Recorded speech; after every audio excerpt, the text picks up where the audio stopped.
கிறிஸ்துவுக்குள் பிரியமானவர்களே, ஆண்டவராகிய இயேசு கிறிஸ்துவின் நாமத்தினாலே உங்களை அன்போடு வாழ்த்துகிறேன்.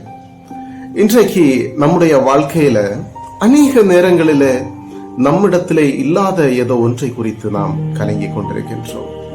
ஆனால் ஆண்டவர் நம்முடைய வாழ்க்கையிலே எவ்வளவோ ஆசீர்வாதங்களை தந்திருக்கின்றார், எவ்வளவோ நன்மைகள் செய்திருக்கின்றார் என்பதை நாம் மறந்து போய்விடுகிறோம்.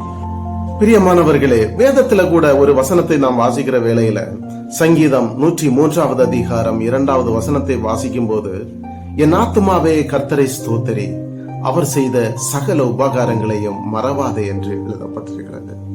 அன்பானவர்களே, ஆண்டவர் நம்முடைய வாழ்க்கையில செய்த நன்மைகள் எண்ணில் அடங்காதவை. அவர் நினைத்து பார்க்க முடியாத அளவுக்கு நம்முடைய வாழ்க்கையில அற்புதங்களையும் அதிசயங்களையும் செய்திருக்கிறார். நாம் அதனால எதை குறித்தும் கவலைப்படக்கூடாது. அவர் செய்த நன்மைகளை நினைத்து நாம் அவருக்கு நன்றி செலுத்துகின்ற மக்களாக காணப்பட வேண்டும். அவரை மகிமைப்படுத்துகின்ற மக்களாக நாம் காணப்பட வேண்டும்.